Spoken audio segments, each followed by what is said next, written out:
There's a particular kind of quiet in Washington when the point of no return has been crossed. Not the loud, chaotic kind of news cycle noise, something colder. You've likely seen the clip on repeat. The Senate leader steps to the desk, the pause, the pen, the signature on the document labeled removal order. It looks like paperwork, a formality. But that signature wasn't a gesture, it was a command. The moment the ink hit the page, the entire system stopped debating and started executing. Let's slow this down, because the television version of this moment is designed to mislead you. Cable news treats a signature like theater, a symbolic flourish, a dramatic image for the Chiron. And yes, Washington loves its rituals. But this wasn't symbolism. This was the final mechanical click of a constitutional lock snapping shut. Here's the difference you need to understand. The vote is the decision. The signature is the instruction. Until that signature lands, there is always oxygen in the room. Some procedural delay, some legal maneuver, some last-ditch attempt to stall the machine. The moment the order is certified, the oxygen disappears. You move instantly from political argument into administrative action. And administrative action is where power becomes physical. Washington isn't just speeches and press conferences. Power is codified. It's paperwork, it's memos, it's authenticated documents that force agencies to update reality, whether anyone likes it or not. That's why this matters more than most people realize. A signed removal order is not an opinion. It's not a talking point. It's the legislative branch issuing an executable directive to the federal bureaucracy. This individual is no longer recognized as holding the privileges and protections of office, and the government must behave accordingly. And here's what makes this moment so destabilizing. The bureaucracy does not run on fandom. It doesn't care about rallies. It doesn't care about poll numbers. It doesn't care about cable news narratives or viral clips. The bureaucracy cares about chain of command, statute, and documented authority. So when that order is signed, the gears start turning, quietly, quickly, and often out of view. Access protocols are reviewed, credentials are flagged, secure communications are rerouted. Courtesy briefings that might have continued in normal times get re-examined through a different lens. The afterlife of political power, the informal privileges, the aura, the assumptions, starts getting dismantled piece by piece. And if you're watching this thinking, that's just inside baseball, I want to challenge you. The stability of your government depends on clean lines of authority. If the lines blur, even briefly, everything becomes vulnerable. National security decision-making, market confidence, interagency coordination, even routine governance. The system can't function while it's fighting itself over who is in charge. That's what you're watching right now, an institution stress-testing its own emergency brakes. Which brings us to the strangest element of all, how calm it looked. No fanfare, no soaring speeches, no dramatic gavel slams, just clinical execution. That wasn't accidental. Leadership understands the country is on edge. So they wanted the visual language of this moment to communicate something very specific: routine, procedure, normalcy. They made it look like paperwork because paperwork is the only thing that can cool a firestorm. Strip away the theatrics, starve the outrage of oxygen, and force the country to confront one blunt reality. It's done. But here's the part the clip doesn't show you. Every action like this creates an equal and opposite reaction. The signature ends one chapter, but it also ignites the next one, because the legal fight may be over in the room, but the fight for legitimacy, for narrative, and for the loyalty of millions of voters is just beginning. To understand why this moment feels so heavy, you have to understand what didn't happen. There was no chaos, no shouting on the floor, no senators rushing microphones, no dramatic confrontation between parties, and that absence is the tell. In Washington, when something is loud, it's usually still being contested. When it's quiet, it's already settled. People who were in the room described the atmosphere as restrained, almost antiseptic. This wasn't a victory lap. It wasn't revenge. It was institutional maintenance. The kind of thing lawmakers only do when they believe the alternative is worse. Because here's the reality most coverage skips over. This signature didn't happen because emotions boiled over. It happened because confidence collapsed. For months, quietly, behind closed doors, senators were absorbing information the public hasn't fully seen. Not cable news fragments, not selective leaks. Full briefings, depositions, internal timelines, legal exposure assessments, risk projections, and somewhere in that process, the calculation changed. For a long time, the assumption inside the Senate was simple. The political cost of removal is higher than the cost of inaction. As long as that equation held, nothing moved. But once leadership concluded that inaction itself was becoming the greater threat to the institution, to elections, to legitimacy, that equation flipped. That's the moment fear stops working. Fear is the most valuable currency in Washington. Fear of primaries, fear of donor backlash, fear of base outrage, fear of cable news attacks. What happened here is that fear finally depreciated. Senators didn't suddenly become brave. They became convinced that staying put was more dangerous than moving. And when that realization spreads, it spreads fast. This is why the signature matters more than any single speech. It signals that leadership believes the system can absorb the backlash, that the damage of removal is survivable, while the damage of delay is not.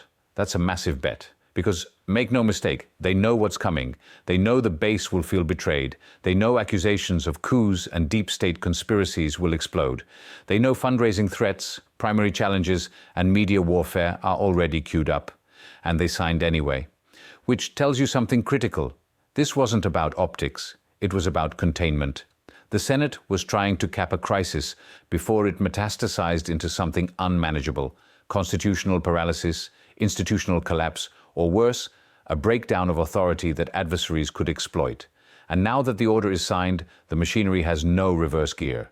Agencies don't debate, they comply. Systems don't negotiate, they update. Authority doesn't argue, it transfers. The country hasn't caught up to that reality yet, but the government already has. And that gap between what the system has accepted and what the public is still processing is where the next shock is forming. Because the real test isn't whether the Senate could sign the order, it's whether the country accepts what that signature set in motion.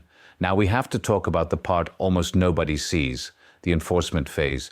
Because a removal order isn't self-sustaining on symbolism. It only matters if the system actually acts on it, and that's exactly what began the moment the signature was authenticated. Inside Washington, enforcement doesn't look dramatic. There are no cameras, no announcements. It's quiet messages moving through secure channels. Checklists being opened that almost never get used. Protocols written decades ago for a moment most people assumed would never arrive. This is where power stops being rhetorical and becomes mechanical. The first priority is clarity. There can be no ambiguity about who holds authority, even for a second. Ambiguity is how crises spiral. So systems snap into place fast, faster than the public expects. Secure communications are reviewed. Access credentials are reassessed. Courtesy privileges that normally extend to former leaders are paused pending legal interpretation. Information flows tighten, not as punishment, but as containment. Because when the state transitions power under stress, its overriding instinct is to reduce variables. This is why people inside the bureaucracy describe moments like this as going dark. Not literally, but operationally. Fewer voices, fewer channels, fewer assumptions. And here's where psychology collides with process. For someone accustomed to influence bending around them, the sudden indifference of the system is jarring. The bureaucracy doesn't argue. It doesn't persuade. It doesn't care how you feel about the decision. It only cares whether the paperwork is valid. That's why this moment feels so destabilizing to observers. We're used to political fights being loud and personal. This one is cold, impersonal, procedural. And that makes it harder to emotionally process, especially for voters who feel like something fundamental just happened without their consent. That tension matters, because while the system may be executing cleanly, legitimacy isn't automatic. Legitimacy lives in the public's acceptance, not in the filing cabinet. And right now, that acceptance is fractured.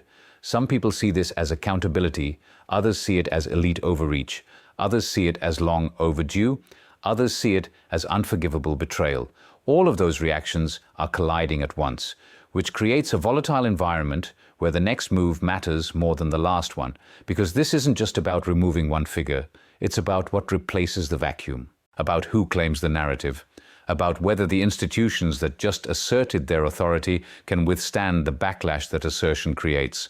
And that's where this story stops being about the Senate and starts being about the country, because the signature closed the legal chapter, but it opened a political one that has no clear ending yet. This is where the story turns dangerous, because once the machinery finishes executing the order, once the credentials are revoked and the system stabilizes, the fight doesn't end. It migrates out of the Senate chamber, out of the bureaucracy, and straight into the country. What happened tonight wasn't just a removal, it was a rupture in the unwritten contract between institutions and the voters who empower them. The Senate acted within its authority, but authority and legitimacy are not the same thing. Authority comes from procedure, legitimacy comes from acceptance, and right now, those two are drifting apart. That gap is where chaos grows. The senators who signed onto this believe time is on their side. They believe outrage burns hot and fast, then fades.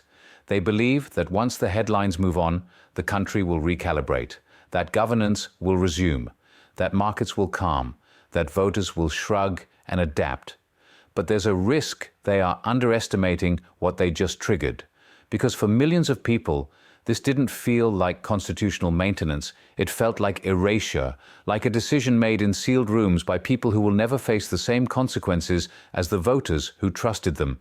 And when that perception hardens, it doesn't disappear. It organizes. What happens next won't be decided in the Senate. It will be decided in primaries, in donor networks, in courtrooms, and in media ecosystems that no longer recognize a shared reality. You are about to see loyalty tests that make past cycles look tame. You are about to see candidates forced to choose, not quietly, not strategically, but publicly, between the institution and the base. Some will survive that choice, many won't. And here's the part almost no one is saying out loud.